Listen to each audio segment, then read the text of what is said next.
한국 공군 특수비행팀 블랙 이글스가 요란한 굉음과 함께 이집트 피라미드 위로 날아오릅니다. 이집트 상공에 큐피드의 화살에 꽂힌 하트를 쏘놓더니 이내 블랙 이글스의 상징과도 같은 최고 난도 기술 태극 기동까지 블랙 이글스는 다양한 모양으로 편대를 이루며 현지인들의 눈과 마음을 훔쳤습니다. T-50B 8대로 구성된 블랙 이글스가 이집트 공군 특수비행팀 실버스타스와 함께 최고 난도의 비행 기술을 뽐낸 건데요. 피라미드 위를 이집트군이 아닌 해외 공군이 비행한 건 이번이 처음이라고 해요. 4,500년이 넘는 역사를 자랑하는 피라미드 인근 지역은 문화재 보호를 위해 비행 허가가 거의 나지 않아서라는데요. 그만큼 우리 공군 블랙 이글스의 우수성을 인증한 거라고 합니다. 처음에 이집트를 경유하게 되었을 때 저희가 우정비행이라든지 어떤 이런 에어쇼에 관해서 좀 문의를 했고 이집트 공군에서 상당히 좋게 받아들여줘서 아마도 행사를 크게 개최를 한 것 같습니다.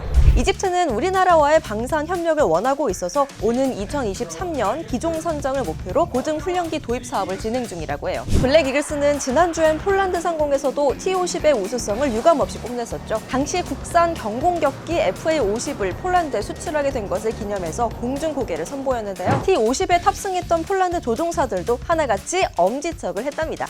I'm a MiG-29 pilot, so it's totally different, the philosophy of flying. You know, the connection between the pilot and the aircraft here, it's different, totally different. I think this aircraft is very, very friendly for the pilot. Fantastic. Recommend this aircraft to the younger pilots?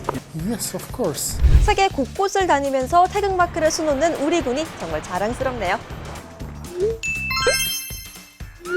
차 안에 있는 사람들이 비명을 지르며 잔뜩 웅크리고 있는 모습입니다. 앞유리는 누군가 사정없이 강타하는 것처럼 금이 가기 시작하고 뒷좌석 유리창도 산산조각으로 깨져버리는데요. 차 안에 있던 사람들을 공포에 떨게 만든 것은 다름 아닌 우박이었어요. 지난 1일 캐나다 중서부 엘버타주 레드디어 인근에서는 갑자기 우박이 쏟아져 최소 34대의 차량이 파손됐습니다. 우박을 접한 캐나다 사람들은 SNS를 통해 당시 피해 상황을 공유하기도 했습니다. 피해 차주 중 한 명인 지브란 마르케즈는 당시 우박이 날아오는 영상과 함께 끔찍한 17분이었다라는 글을 남겼는데요. 해당 영상은 90만 회 이상 조회되며 빠르게 확산됐어요. 현지 경찰은 우박이 쏟아지면서 차 안에 있던 시민 몇 명이 깨진 유리파편에 긁히는 등 상처를 입었지만 다행히 병원에 옮겨질 정도로 중상을 입은 시민은 없는 것으로 확인됐다고 밝혔는데요. 캐나다 환경청 관계자에 따르면 우박이 내뿜는 에너지가 놀랍다며 지난 10년간 내가 본 것 중 가장 큰 우박 폭풍 중 하나일 것이라고 언급했어요. 웨스턴 대학에서 우박을 연구하는 줄리안 브리멜로는 캐나다 CBC를 통해 보통 우박이 내리면 테니스공과 비슷한 6-7cm 정도의 크기의 우박이 내리지만 이날 내린 우박은 10cm가 넘는다고 전했는데요.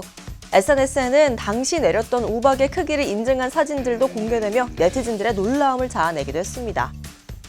여러분, 아침에는 뉴스레터, 저녁에는 데일리픽으로 필요한 이슈 잘 파악하고 계신가요? 이 모든 걸 한 번에 모아볼 수 있는 14F 모바일 앱이 출시됐어요.